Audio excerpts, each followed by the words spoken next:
Hi po, good morning.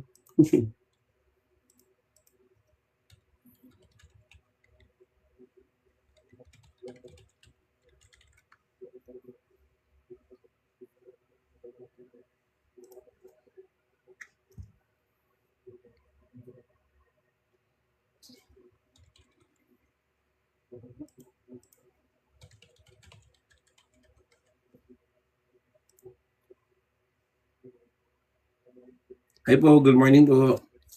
So yun, if you could like it, share it kapatid para mas marami pong maabot ang salita ng Panginoon, that will be great. Ayan, thank you po, no, good morning po. So again, sinusubukan na po natin ibalik to sa, anong tawag dito? Sa dati nating oras. So, we will try, no? And kamusta po ba kayo? Kamusta po ang buhay-buhay?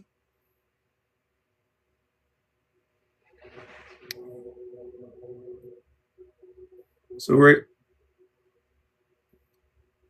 we're just waiting for others to join mga kapatid. Please like it, share it, type it kapatid, no? At naniniwala po kung marami pong maabot ang salita ng Panginoon ngayon. So, ayan. So, again, our topic right now is the God of second chances. So, maganda po to. Hello po, hello po. Ay, naku sa Lord po ang lahat ng papuri at pagsamba.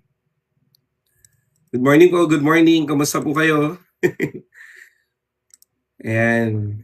Hello po.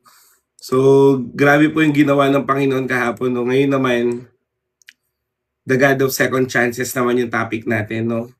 So kaya kapatid, please like it, share it, tap it guys, no?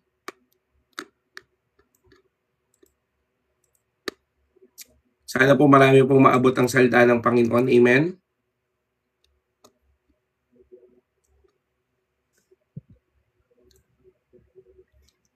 Hello po, hello po. Uy, 90s, 90 kagad ah. Ayan, good morning po sa lahat. No? So again, our topic right now is God of second chances. So ito po ay magandang topic kapatid para makita mo na ang Diyos ay lagi kang bibigyan ng pagkakataon. Amen po ba? Amen? Ang Diyos po ay lagi kang bibigyan ng pagkakataon. Ayan, sige po, paki-like, paki-share, paki-tap kapatid. No, mas marami pong tap-tap, mas marami pong repost, sharing, mas better po. At kung pwede nyo pong i-share sa group chat natin, please. Kasi po, pag ako nag-share, maglalag na naman. So, kaya please, nakikiusap po ako. Ayan, hello po, good morning po. Ayan, the God of second chances. Ayan, so from Micah chapter 7 verse 8.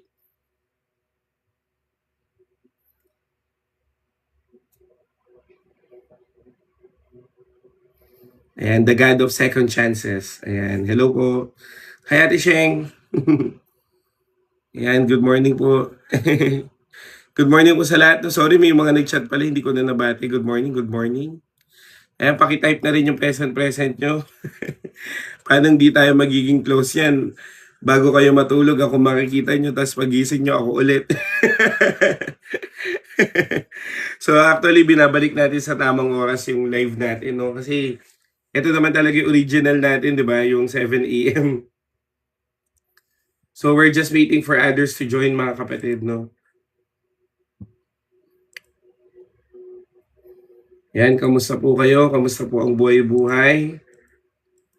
Kamusta po ang life, no? Nawa po kayo po ay pinagpala ng Diyos. Yan, good morning po. Hello po. Yan, pakishare naman po. Please po, pakishare po sa group chat natin mga kapatid, no? Para po mas marami pong maabot ang salita ng Panginoon. Subukan ko pa na i-share. Thank you, Ate Lynn. Yan, i-share ko rin. Na-share ko na dito sa group chat eh. Micah chapter 7 verse 8, yun po yung topic natin ngayon. Pasensya na po, medyo madilim kasi nalaglag na naman yung ilaw ko. Pero anyway, ayan, hello po, hello, hi. Ayan, sana po umukay na rin yung algorithm natin. Amen. After like 5 minutes, mag-start na rin tayo. Kaya sana po mag-stay po kayo. So again, Napakaganda po na salubungin natin ang araw natin ng nagde-devotion at lalong-lalo na merong pag-asa mula sa Panginoon. Amen. So again, our topic right now is the God of second chances, na kung paano po ang Diyos ay bibigyan ka ng mga pagkakataon sa buhay mo. Amen. Magkamali ka man, kapatid. Ay, thank you po, Ate Rose, no? Magkamali ka, may magawa ka mang mali, may pag-asa pa rin mula sa Panginoon. Amen po ba? So Micah chapter 7 verse 8. So buklatin niyo na po yung mga Bible nyo para po handa na tayo. Amen. Amen.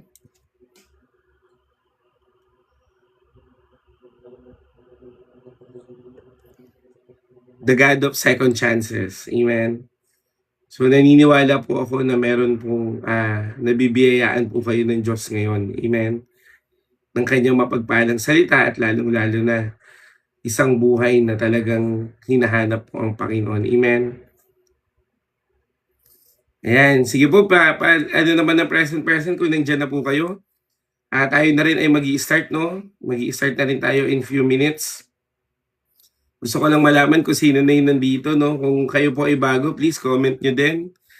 Ayan, yung mga bago po para po mas titignan namin kung talagang may dinadalang bago si Lord dito, no? Hallelujah. Pero again, the God of second chances. Actually, napakaganda pag-usapan nito. Minsan kasi, kapatid, sumusuko ka na lang sa buhay nang hindi mo alam na binibigyan ka pala ng Diyos ng pagkakataon. Amen. So alam mo, kapatid, hanggat nagigising ka sa umaga, hanggat mayroon kang pag-asa, hanggat tumutuloy ka pa rin sa buhay, laging may pagkakataong magbago ng buhay. Amen. The God of second chances. Amen. Ay, naku, Ate Rose, thank you po. No? Pero syempre kung health mo na, pwede namang mag-recap. Yan, please po like it, share it, kapatid. Ayan, thank you po sa mga nag-share, no? Sa mga nag-repost. Mas okay po, repost po, please. Yan, paki-repost po yung live natin. Siguro pwede na rin tayo mag-start, no? Thank you po, thank you. Ayan, 3 minutes na lang naman na. Sige po, tayo po ay manalangin. O aming Diyos na dakila at banal, dinadalangin ko, Panginoon, maintindihan namin ng word mo ngayon. And I pray, Lord God, ingatan niyo po kami, ingatan niyo po ang umaga namin. At the same time, Lord, we pray and declare that your power ay maranasan pa rin namin. Yung ginawa mo kagabi, luma na yon, kaya may gagawin kang bago ngayon. Kaya Lord, we pray and declare, Lord God, na maranasan namin ang pag-ibig mo. Sabi mo nga, ang pag-ibig mo ay laging bago kada umaga. Kaya Lord, sa iyo lang namin pinagkakatiwala ang lahat ng ito. Sa pangalan ni Jesus, amen and amen. Yan, actually po yun po, pa-present naman, no? Para mas marami pong, para lang po malaman ko kung nandito na kayo. Hallelujah. So ngayon po, tayo po ay magkakaroon ng topic, the God of second chances. Actually, nagtatanong ako sa Panginoon, ano bang magandang topic sa umaga, no? So iniisip ko sana kung about gratefulness o kaya naman about walking in faithfulness or talking about prayer. Pero alam mo, kapatid, binigyan ako ng word of God ngayon na the God of second chances. Amen. Kasi kapatid, napatingin ako, ito kasi araw sa amin, napatingin ako sa araw eh. Alam mo, kapatid, bagamat minsan ayaw mong gumising, di ba? Minsan parang ayaw mo nang tumuloy, minsan gusto mo nang sumuko. Pero lagi ka pa rin sisinagang ng araw. Amen. Lagi ka pa rin gigisingin ng Diyos at lalong-lalo na lagi ka pa rin sasabihan ng Panginoon na magpatuloy sa buhay. Bakit? Because kung ano man ang sitwasyon mo ngayon at nasaan ka man ngayon, hindi yan ang final. Amen. Our God is the God of second chances. Amen po ba? So kaya basahin muna natin yung Micah chapter 7 verse 8. Amen. Nabuklat niyo na po ba? Sige po, mukhang wala pang mga commenters ngayon na. Puro silent listener pala ngayon na. Micah chapter 7 verse 8. Kung may Bible po kayo, please buklatin niyo po. Sabi po dito, do not gloat over me, my enemy. Though I have fallen, I will rise. Though I sit in the darkness, the Lord will be my light. Sobrang linaw, no? Kapatid, si Micah, propeta to ng Panginoon. Amen. Pero kapatid, hindi siya pumayag na manatili siyang nakabagsak, na manatili siya sa kadiliman. Sabi diyan, "Do not gloat over me." Ibig sabihin, wag niyo akong pagtulungan, wag niyo akong pagsalitaan mga kaaway ko. Bagamat ako ay natumba, tatayo akong muli. Bagamat ako'y umupo sa kadiliman, ang Diyos ang aking magiging liwanag. Amen? Amen po ba? So alam mo kapatid, maraming tao ang nararanasan ng failure. Tama po ba? Maraming tao kapatid na nagfo-fall into sin. Bakit? Dahil sa maling desisyon niya sa buhay. Nadi-discourage siya, lumalayo siya sa Diyos. At ang kaaway kapatid, gustong-gusto niya na ipaalala sa'yo na failure ka. Gustong-gusto na ipaalala sa'yo ng kaaway na hindi ka na makaka-recover, hindi ka na makakabangon. At ilang beses na ng pinagsisinungalingan ng kaaway kapatid, na hanggang ganyan na lang yung buhay mo. Alam niyo po dito kapatid, meron po akong kina-counsel. Sabi niya, Kuya Jerome, bakit ganun? Lagi na lang akong niloloko. Maayos naman akong tao, hindi naman ako nananakit, pero bakit lagi akong iniiwan? Ngayon, naisip na niya na ang identity niya ay laging iniiwan, kaya hindi na siya umiibig. Meron naman dito kapatid na napagsalitaan ng magulang for the longest time. Sinabihan ng walang kwenta, walang silbi, walang mararating sa buhay. Yun ang tumatak. Tama, mali? O kaya naman, kung hindi man ibang tao, sarili mo, dinadown mo. Siguro hanggang ganito ka na lang self, hindi ka kasi nakapag-aral, wala ka kasing naabot sa buhay, mali-mali kasi desisyon mo. Minsan, nagkakaroon ka na ng conclusion sa buhay mo. Tama, mali? Minsan pakiramdam mo, wala na. Hanggang dito na lang. Minsan iisipin mo kapatid na buti pa sila naabot yung pangarap nila pero ako hindi. Di ba? You tend to compare yourself to other, you tend to see yourself na lagi na lang mababa. Pero kapatid, as we read Micah chapter 7 verse 8, hindi siya pumayag na ganun siya eh. Amen? Hindi siya pumayag na manatili siyang nakadapa. Hindi siya pumayag na manatili siyang nasa kadiliman. Sinentro niya yung buhay niya sa Panginoon. Amen po ba? Kung titingnan mo kapatid, si Micah dineklara niya na yung confidence niya sa Panginoon. Na kahit ano man ang mangyari sa buhay ko, sasamahan ako ng Diyos. Amen ba? Kaya kung titingnan natin yung konteksto ng Micah, chapter 7 verse 8, si Propeta Micah po ay nagminister during ng time ng Israel at ng Judah na nagkakaroon ng spiritual decline. Ano yung tinatawag na spiritual decline? Maraming corruption, maraming injustice, at lalong-lalo na may mga idolatry.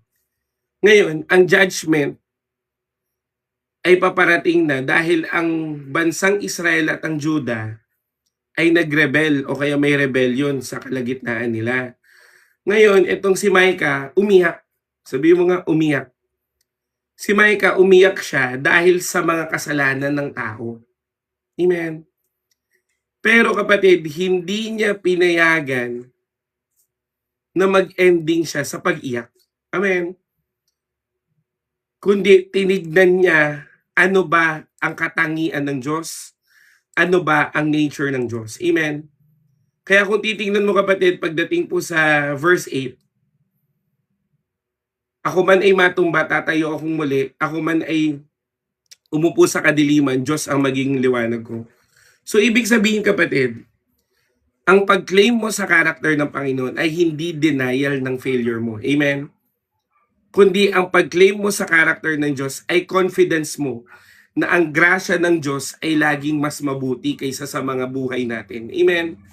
Na ang grasya ng Diyos ay laging mas okay kaysa sa mga pinagdadaanan mo. Na ang grasya ng Diyos, kapatid, ay laging aayusin ang buhay mo. Amen? Kaya nga ang topic natin ngayon, the God of second chances eh. Amen? Yung inaakala mong wala ng pag-asa, kapatid, subukan mo ang Diyos. Lumapit ka sa Panginoon. Amen? Ginawa mo na lahat, hindi pa rin nagbago kapatid, baka mamaya, panalangin na lang ang kulang. Amen? Kaya kapatid, sabi ko sa Panginoon, ang daming beses na dumapa ako. Ang daming beses kapatid na binagsak ako ng kaaway. Ang daming beses kapatid na pinagsalitaan ako ng mali at hindi po at yung iba talaga kapatid tumimo sa puso ko. Pero kapatid, ang laging pinapaalala sa akin ng Diyos, Jerome, anak ka ng Diyos. Jerome, may faith ka kay Jesus kaya tutulungan ka ni Jesus. Amen. Kapatid, our God is the God of second chances. At hindi lang second chances, many chances. Ulitin ko, kaya ikaw ay buhay pa kasi binibigyan ka ng Diyos ng pagkakataong magbago ng buhay. Kaya pipili ka ngayon, amen? Pwede ba yun? Pumili ka ngayon. Diyos o mga mundo? Diyos na merong plano sa iyong mabuti o yung sinasabi ng iba na pangit ang plano sa iyo? Amen?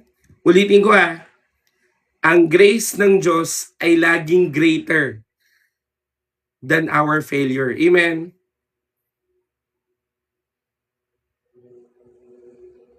Kaya kapatid, first point. Sige, sasagutin natin yan. Failing or falling is not the end of the story. Pwede mo bang i-type yan? Falling is not the end of the story. Kapatid, ang pagbagsak mo ay hindi katapusan ng istorya mo. Katulad niyan, di ba? Ang dami ko na pong ilang beses ko na pong binigo ang Panginoon. Yun yung sabi ng comment, di ba? Pero kapatid, kung titignan mo, hindi pa yan yung ending ng story mo. Kasi sabi ng verse, but though I have fallen, I will rise. Kapatid, nasa iyo pa rin ang pagpili. Uulitin ko kapatid, mahal ka ng Diyos. At ang gusto ng Diyos kapatid, itayo ka niya. Pero paano kanya maitatayo kung ikaw mismo hindi ka magde-decide na tumayo ka? Kaya nga ang sabi dito, though I have fallen, bagamat ako ay nahulog, pero ako ay tatayo muli. Amen.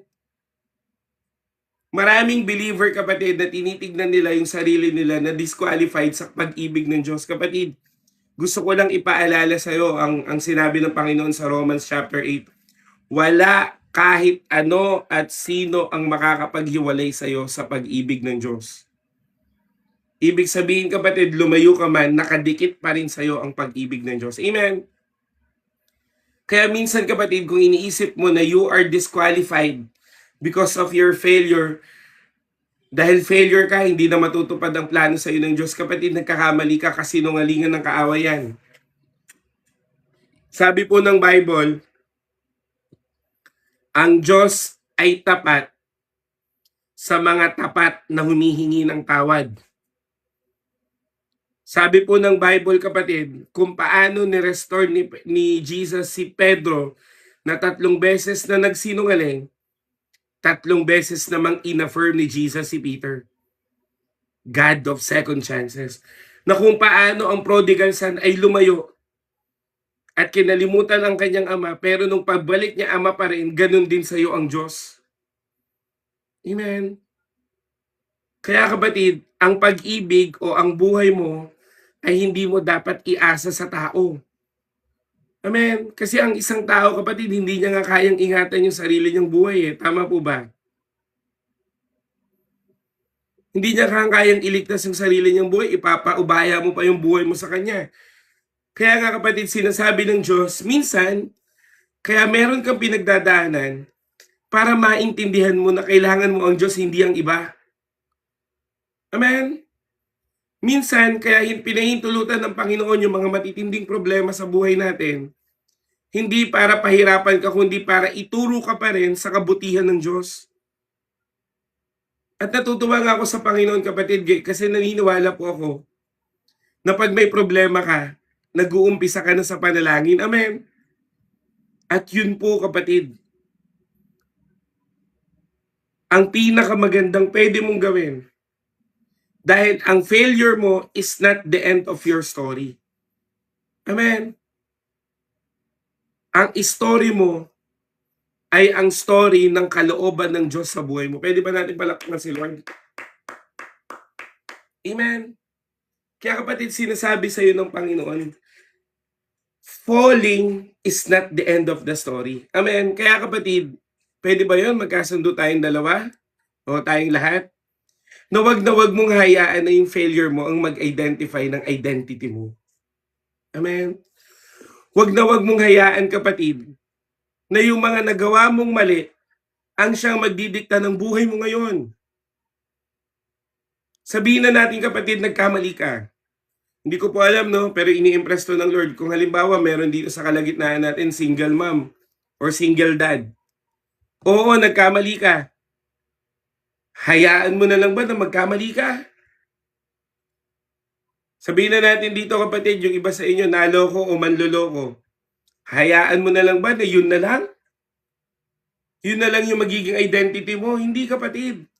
Dapat kang bumangon. Bakit? Buhay ka pa eh. Binigyan ka pa ng pagkakataong ng Diyos na magbago ng buhay. At laging merong kaparaanan kapatid na baguhin ang buhay mo. Amen. Laging may pagkakataon, Steven, kapatid, may pagkakataon na magbago ang buhay mo. Lahat po kayo dito na nanonood, may pagkakataon pa na magbago ka. May magkakataon pa kapatid na bibigyan ka ng Diyos ng isang bagay kapatid na magiging dahilan mo na magbago ka ng buhay. At lagi mong tandaan, even your worst failure can turn to good. Your greatest mistake, your greatest failure will always be your greatest testimony in Christ. Amen? Amen po ba? Kaya kapatid, pag meron kang nagawang mali, ihingi mo kagad ito ng tawad sa Panginoon. Ang church po namin ay nagdi-deliverance. Amen? Kung ikaw naman ay may problema ngayon kapatid na matindi, tandaan mo, it will be your greatest testimony kaya kumapit ka sa Panginoon. Kawit Cavite po kami. Amen? Lahat may pag-asang magbago kapatid. Si Zaccheo nga kapatid, corrupt official, nagbago eh. Amen? Nag-end times kami kapatid, pero hindi ko po tinatapik yung end times publicly. Tinatapik ko po yung end times in our close group. Kasi kapatid, ang end times, bago mo dapat yan i-discuss sa isang believer, dapat meron mo nang siyang soul foundation ng kanyang salvation. Amen. Ulitin ko kapatid, balik po tayo sa topic. Hallelujah. Huwag mong hayaan na i-define ng failure mo ang buhay mo. At lalong-lalo na, lagi mong tandaan, kung meron kang mang mistake in the past, meron ka pa rin pagkakataon na itama ito at maging testimony. Amen. At pangatlo na pwede kong ipayo sa inyo kapatid, pag na kay Kristo ka, laging merong pag-asa at pagbabago. Amen. He is the God who restores.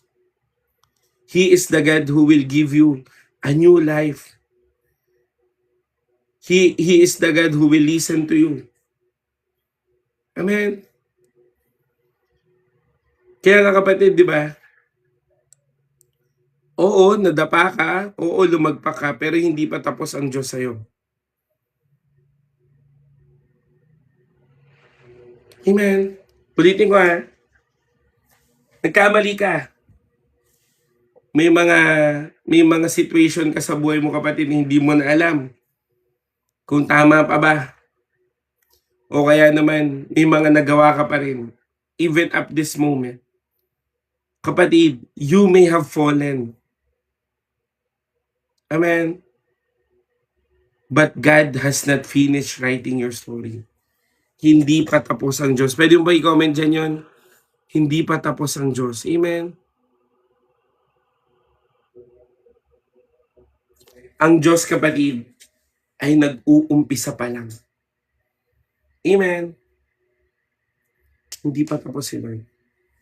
Kaya kapatid, sinasabi po sa iyo ng Diyos sa iyo ngayon, Oo, marami kang failure.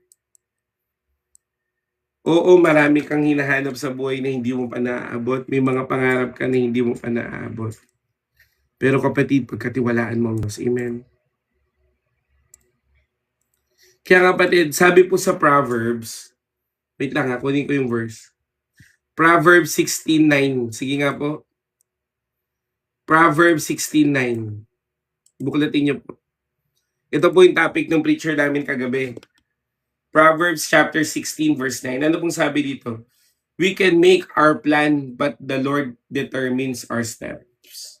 Kapatid, kung ang Diyos ay God of second chances, He is also God that will lead you in the path of righteousness. Amen. Kapatid, pwede kang magplano, pwede kang gumawa, pero kapatid, ang Diyos pa rin ang magdedetermine ng mga hakbangin mo sa buhay. Amen. Kaya nga kapatid, sinasabi po ng salita ng Diyos sa iyo ngayon, hindi pa tapos ang Diyos. Ida-direct niya pa lakarin mo, ida-direct niya pa buhay mo. Amen. Amen po ba? Proverbs chapter 16 verse 9. Proverbs chapter 16 verse 9. Amen. We can make our plans, but the Lord determines our step. Amen. Kaya kapatid, sinasabi po ng salita ng Diyos sa iyo ngayon, uulit-ulitin ko magkamali ka man ng desisyon ngayon, magkamali ka man sa buhay mo ngayon, pero kapatid, hindi pa tapos si Lord. Kaya dapat mag-abide ka sa katuwiran na binibigay sa ng Diyos. Amen. Kasi kung hindi ka makikipag-cooperate, kapatid, paulit-ulit lang yung buhay mo. Gusto mo yun? Amen. Second point. Darkness does not mean God has left you.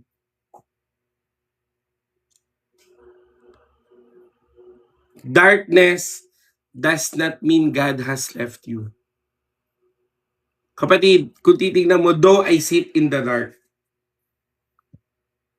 Pag nakarinig po kayo ng darkness in the word of God, kapatid, usually ang meaning nito, guilt, suffering, loss, confusion, disappointment. Yun lagi. Pero kapatid, sinabi ni Micah, hindi siya mananatiling nasa dilim. Amen.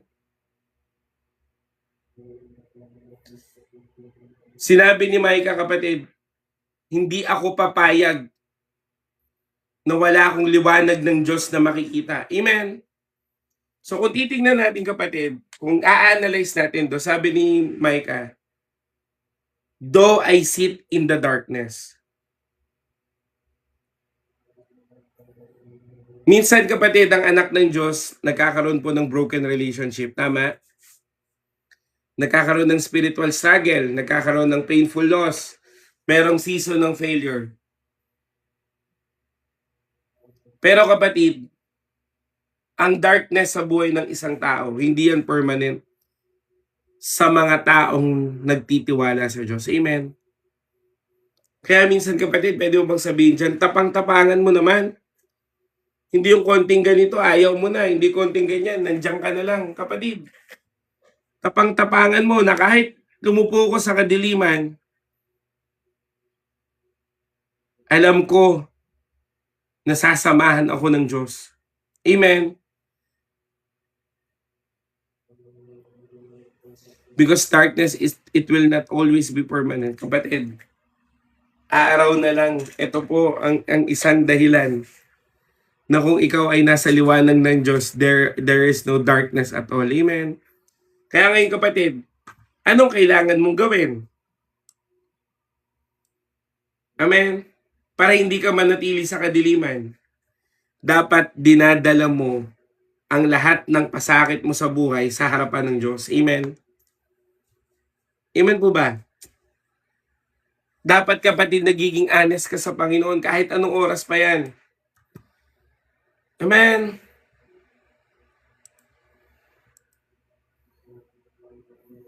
Bring your pain honestly before God. Amen. Pangalawa, trust Him even when you cannot see clearly. Magtiwala ka sa Kanya. Kahit hindi mo nakikita clearly, magtiwala ka sa Diyos. Amen. At lagi mong tandaan, ang presensya po ng Diyos ay hindi po nakabase sa pakiramdam mo. Gusto ko po kayong itama dyan, kapatid. Minsan, pag malungkot ka, sasabihin mo, hindi ko ata kasama si Lord. Malungkot ako eh. Hindi ganun, kapatid. Hindi po nakabase sa emotions mo. Hindi nakabase sa toyo mo. Amen. Ang presensya ng Diyos. Nakabase ang presensya ng Diyos. Saan? Sa kung ano ang kaya niyang gawin sa buhay mo. Amen. Kaya nga sabi dito, though I sit in the darkness, the Lord will be my light. Amen.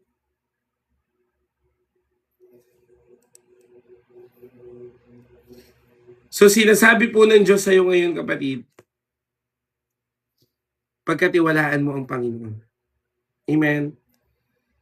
Pwede mo bang i-comment yun dyan? Papagkatiwalaan ko ang Panginoon. Amen. Hindi ko man pumabasa yung mga comment nyo, pero si Lord nababasa yan. Amen. Kaya kapatid, sinasabi po ng Diyos sa iyo ngayon, maraming darkness, maraming shame, maraming guilt. Pero kapatid, lagi mong tandaan na ang grasya ng Diyos ang pinakakailangan mo. Amen. Hallelujah. Kaya kapatid, dalangin ko sa iyo, ano man ang darkest moment ng buhay mo, lagi mong tandaan na ang hindi magandang bagay ay laging nawawala kapag ikaw ay lumakad na sa biyaya ng Diyos. Amen. Amen po. Ang meaning po ng pangalan ko, Jerome, ay sacred. Sacred po. Diba? Yung mga nanggugulo, kapatid, naku, hindi ko lang kayo pinapansin. Pero imumute ko kayo, yan. Dahil nanggugulo kayo, ha. Amen. Kaya third point. Ano yung first point? Sige nga po kung nagtitake notes po kayo. Ano po yung first point? Failing is not the end of story. Darkness does not mean God has left you. Pangatlo, God's grace causes us to rise again. Biyaya ng Diyos, kapatid. Sabi mo nga, biyaya ng Diyos. Kapatid, ang confidence ni Micah ay hindi po nanggaling kung gaano kagaling ang mga tao sa paligid niya. Kung hindi, ang confidence niya ay nanggaling sa Diyos at sa Diyos lang. Amen? Biyaya ng Diyos.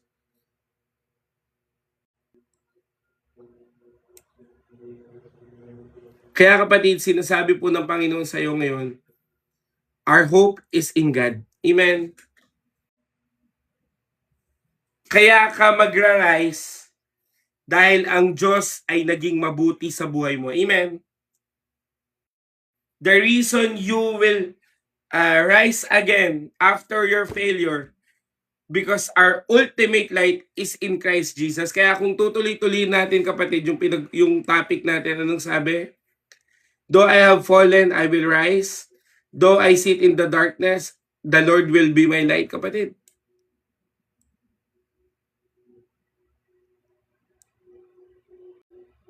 The Lord will be my light. Na ang biyaya ng Diyos, kapatid, ay ang siyang ating magiging ilaw sa buhay natin. Amen. Tapat po ang Diyos, kaya nararapat lang na maging tapat ka. Amen. Kaya kapatid, ano pong sinasabi ng Diyos ngayon dito? Huwag kang mag-rely sa mga sarili mo. Huwag kayong mag-rely sa mga sarili nyo, kapatid. Amen. Kung hindi tumingin ka kay Kristo. Alam mo kapatid, si Pedro nakalakad na sa tubig eh. Kasi nakatingin siya kay Jesus. Kaso, ang problema, biglang may alon, biglang may hangin na malakas. Napabaling siya doon at unti-unti na siyang lubog. Pero purihin ang Panginoon, inabot pa rin. Amen ba? Yun ang God of second chances. Amen. Nalulunod ka na, inabot ka pa rin, nagkamali ka na, minahal ka pa rin. Hindi mo na nga inuuna si Lord, pero kapatid, inuuna ka pa rin ng Diyos. Pwede ba natin palakpan si Lord? Bakit ko masabing inuna ka, kapatid? Gising ka pa, nagising ka pa. Maayos ka, yung iba sa inyo nagbe-breakfast na. Anong ibig ko sabihin, kapatid? Mas makita mo ang biyaya ng Diyos, mas makita mo ang ilaw na binibigay ng Diyos sa'yo. Pwede ba natin palakpakan si Lord? Hallelujah! Amen! The Lord will be my light. Though I sit in the darkness, but the Lord will be my light.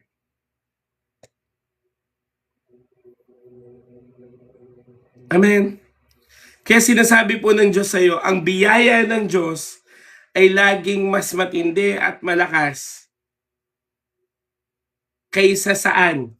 Sa failure mo at kahit sa success mo. Nothing in this world could ever compare. Amen. The goodness of God. Wala.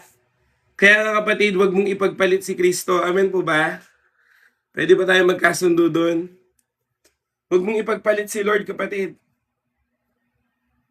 Manatili ka sa Diyos at manatili ka ng manatili sa Panginoon. Amen.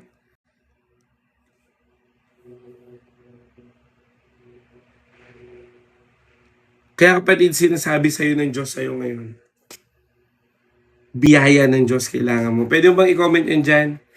Ang kailangan ko ay ang biyaya ng Diyos. Amen.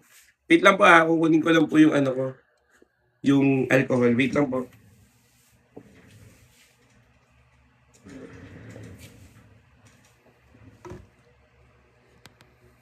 Amen. Ang biyaya ng Diyos, kapatid, ang kailangan na. Sorry po, mainit kasi. Pag nainitan ako, kapatid, ito ang palamig ko eh. Amen. Kaya kapatid, ulitin ko the God of second chances. Sino dito pakiramdam niya hindi na magbabago buhay niya? Pwede niyo maging honest nga po kayo, kapatid. Meron po, i-download ko po yung recap. Na-upload ko na rin po yung 3 recap na utang ko, kaya check nyo na lang po sa YT page natin. Sino dito? Yan, pakiramdam. First point and second point, bigay ko lang po habang sumasagot po kayo. Ang first point po, kapatid, falling is not the end of the story. Second, darkness does not mean God has left you. So yan, may nagtanong, no, paano po masurvive ang pruning season? Kapatid, mag-abide ka dun sa nagpo-prune. Huwag mong iilag yung mga bagay na dapat pinuprune ng Panginoon. Amen. Yan, no, merong mga kapatid na hindi nila alam na wala nang akala nila wala nang pag-asa, lagi sinusubukan. Kapatid, tuturuan ko kayo ng ibang approach. Amen po ba? Pwede ba yung turuan ko kayo ng ibang approach? Pwede mo kasing sabihin sa akin, kapatid, na paano yun, Kuya Jerome, habitual na akong nanonood ng pornography or lust. Pinipigilan ko naman pero ayaw magpapigil. Di ba may ganyan kayo? Kuya Jerome, ayoko naman na magsugal pero bakit nakakasugal ako? Kuya Jerome, ayoko pa naman magyosi, pero nakakayosi ako. Bakit ganun, Lord? Di ba? Pero kapatid, bibigyan kita ng tamang perspective. Amen? Sabi po ng Hebrews chapter 2 verse 1, look carefully, or sa ibang salin, pay attentive on what you have heard so that you will not be drifted away. So kung titingnan mo, kapatid, kailangan mo lang tutukan. Amen? Ang ginagawa ng Diyos. Kasi kapatid, pag nakatuto ka sa ginagawa ng Diyos, wala ka ng pagkakataon na gumawa pa ng mali. Amen po ba? Amen?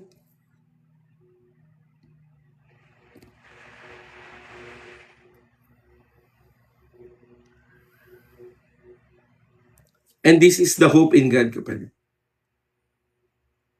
Amen.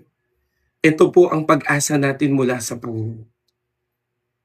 Kaya kapatid, ulitin ko, huwag kang umasa sa sarili mo kundi sa Diyos ka umasa. Amen.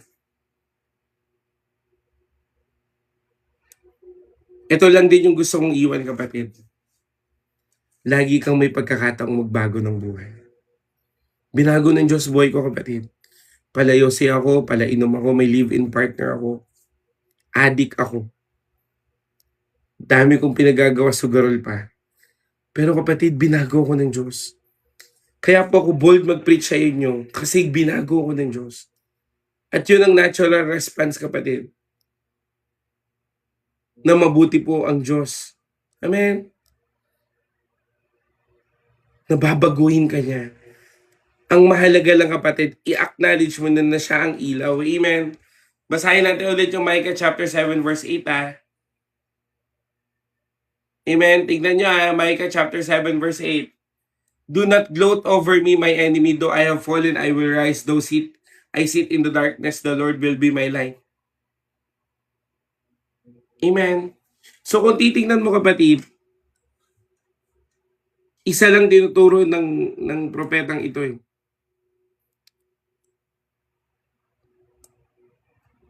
Magmahal ka, kumilos ka, at gawin ang kalooban ng Panginoon at sa Panginoon lang. Amen. Amen po ba?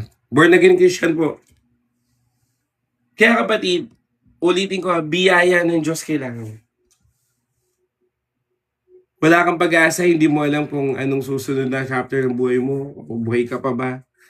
Pero kapatid, lagi mong tandaan, pag-asa na nagmumula sa Panginoon. Amen.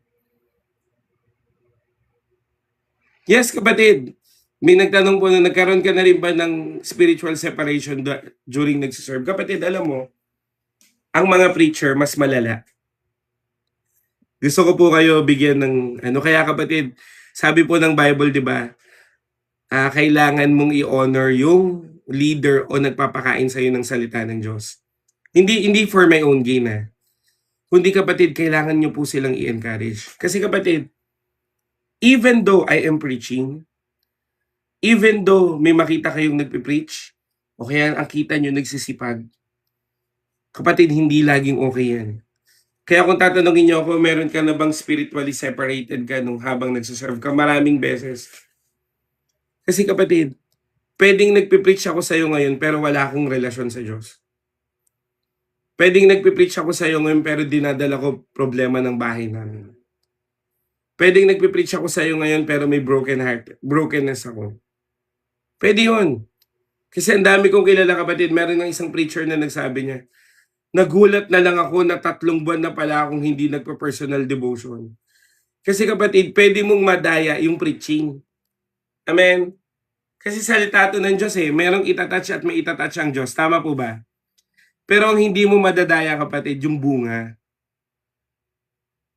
So ako, kapatid, una, iniwan ko po ang ministry ko for 3 years. So nagkaroon po ako ng live-in partner. Bumalik po ako sa Diyos kasi nagkaroon ako ng anxiety and depression, tinulungan ako ng Panginoon. Amen.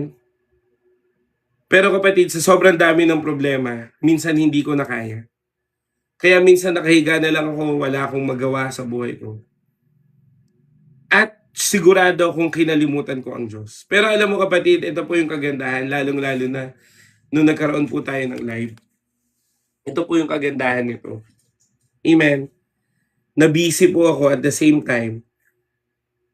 Napatunayan ko po na hindi ako pinabayaan ng Diyos kahit na marami akong pagkukulang. Amen. At nung naranasan ko yung pag-ibig na yun, kapatid, hindi ko na yun binitawan. Kaya nga nag-full time na ako Amen ba? Hindi ko na yun binitawan. Kaya ikaw, kapatid, sinasabi po ng Micah 7:8, pinagsalitaan ka man ng kaaway. Sino dito nakatanggap na ng mga masasamang salita? Hi, Ate Lovely. Sino po dito yung nakatanggap na ng mga bad words o kaya cursing words?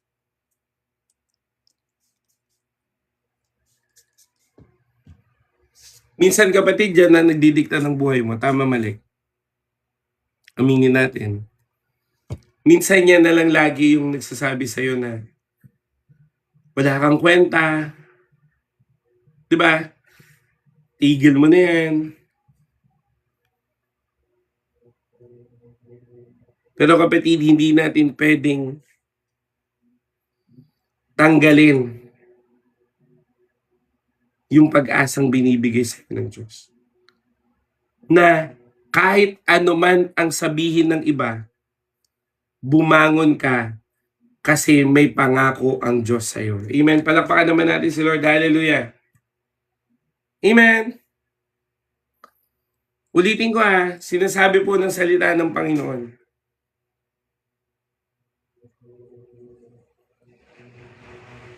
Na anuman ang mangyari, mahal ka pa rin ng Diyos. Kaya nga kapatid, nag-fail ka, God will say to you, rise again. Amen. Pangalawa, kapatid, sabihin man ng kaaway na tapos na, pero sinasabi sa'yo ng Diyos, I'm still working. Amen. So akala mo tapos na, akala mo wala nang susunod na chapter, akala mo end na, kapatid, kumikilos pa ang Diyos. Kaya wag natin pangunahan ng Panginoon. Amen.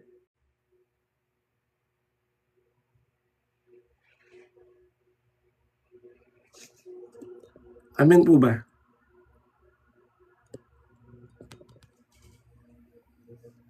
Hindi pa tapos. Sabi mo nga, hindi pa tapos si Lord. Pangatlo, the enemy will always point at your past. Ibabalik niya lagi nakaraan mo. Amen. Pero the enemy cannot or ever affect the plan of God in your life. Bakit? Dahil ang Diyos ay lagi kang ipopoint sa grace niya. Amen. Pwede kang pahirapan ni Satan, kapatid. Pwede kang bigyan ng mga problema. Pwede kang magkaroon ng mga sakit, kapatid. Pero hindi niya pwedeng ilayo sa iyo ang grasya ng Diyos. Amen. Kaya kapatid, makikita mo na nasa Diyos kapag itinuturo ka nito for the glory of God. Amen. Kaya kapatid, sinasabi po ng Diyos sa iyo ngayon,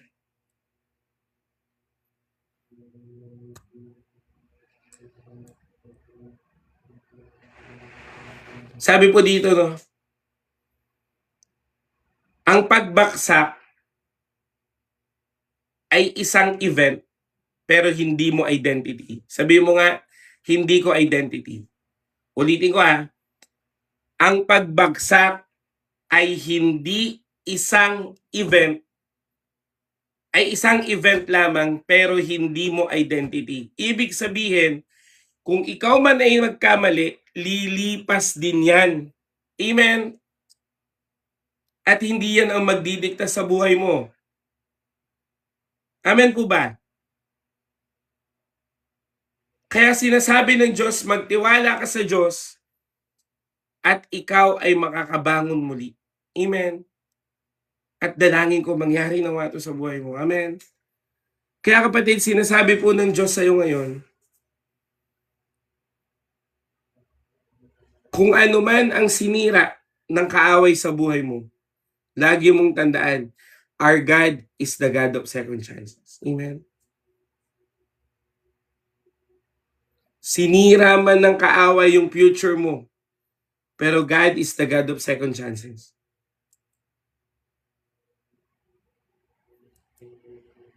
Amen. Kaya kapatid, wala po akong gustong iwan sa inyo. Mahal ka ng Diyos. Amen.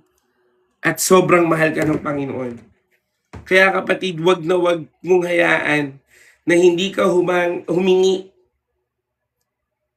ng pag-asa mula sa Panginoon. Amen. Kaya kapatid, we will pray. Amen? Ano man yung mga balakid sa buhay mo, ano man yung mga identity or failure mo, Diyos ang magbigay. Amen? Diyos ang mag-aayos. Diyos ang siyang kikilos. Amen po ba? Pwede mo ba itaas yung kamay mo at sabihin mo dyan kapatid sa comment section, mahal ako ng Diyos kaya mababago buhay ko. Amen.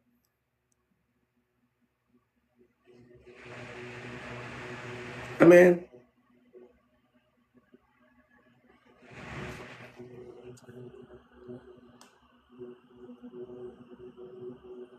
Kaya kapatid, ulitin ko mahal ka ng Diyos kaya magbabago buhay mo. Amen. Itong devotion natin kapatid, saglit lang to. Matatapos din to, pero ang pag-ibig ng Diyos hindi. Itong mga sinasabi ko kapatid, maaaring makalimutan mo to. Pero yung matatanggap mong pag-ibig ngayon ng Panginoon, hindi yan mawawala. Amen. Ngayon kapatid, bago po tayo mag-pray, pinaalala ng Diyos,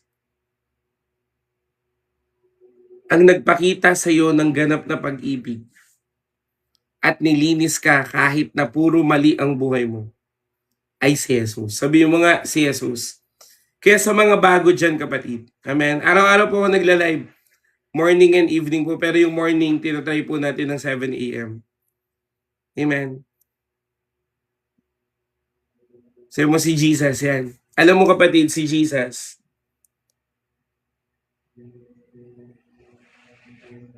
ibinigay niya yung buhay niya para sa'yo. Binigay niya kapatid, yung buhay niya para sa krus ng Kalbaryo para lang iligtas ka.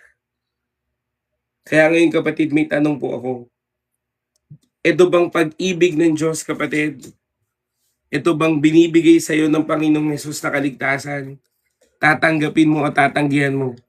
Lalong-lalo na sa mga bago namin dyan kapatid. Kung ikaw ay bago nakikinig, kung ito yung anong tawag dito?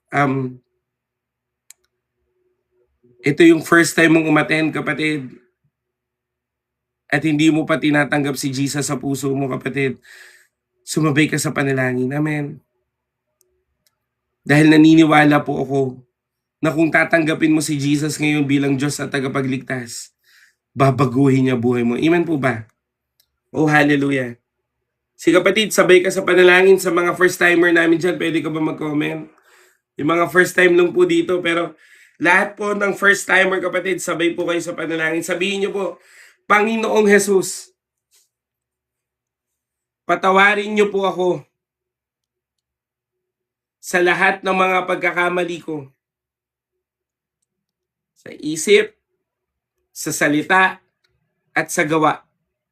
Pati na rin sa mga mabuting bagay na hindi ko nagawa. Patawarin niyo po kami. Kaya Panginoong Jesus, tinatanggap kita bilang aking Diyos at tagapagligtas. Maghari ka sa buhay ko simula ngayon. Sa pangalan ni Jesus, amen and amen. Pwede ba natin palakpakan si Lord? Hallelujah! Kaya kapatid, eksaktong 8 a.m., June 20, tinanggap mo si Jesus. Amen.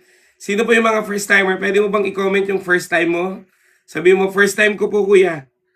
Kapatid, kung sumabay ka sa panalangin kapatid, 8 a.m., June 20, 2026, tinanggap mo si Jesus. Amen.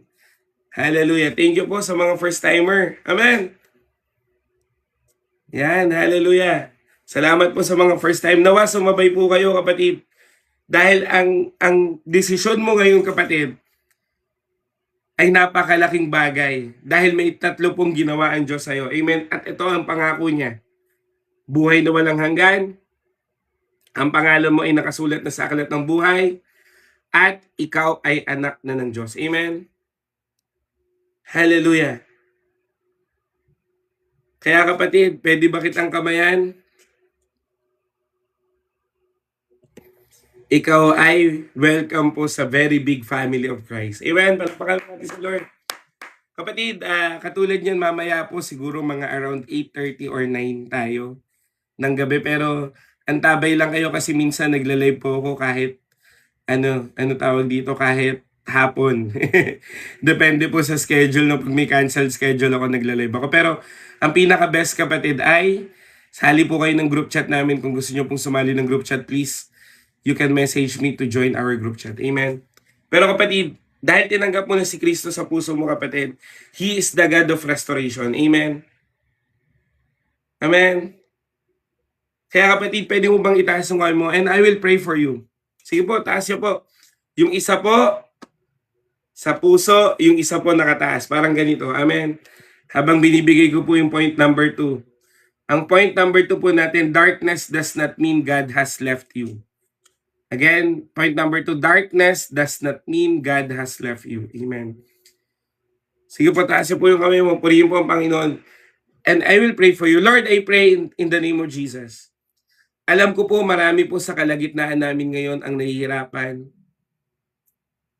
At alam ko rin, Panginoon, na sa kalagitnaan namin, meron pong nahihirapan ang kalooban. Pero Lord, I pray in the name of Jesus. Ano man ang balakid sa mga pananampalataya ng aking kapatid, ikaw po o Diyos ang kumilos. Ano man ang ginagawa ng kaaway sa kanila para hindi sila makapagpatuloy sa buhay, Lord, I pray ikaw ang kumilos. And I declare, Lord God, ano man ang mga plano pa ng kaaway, sabi mo sa iyong salita,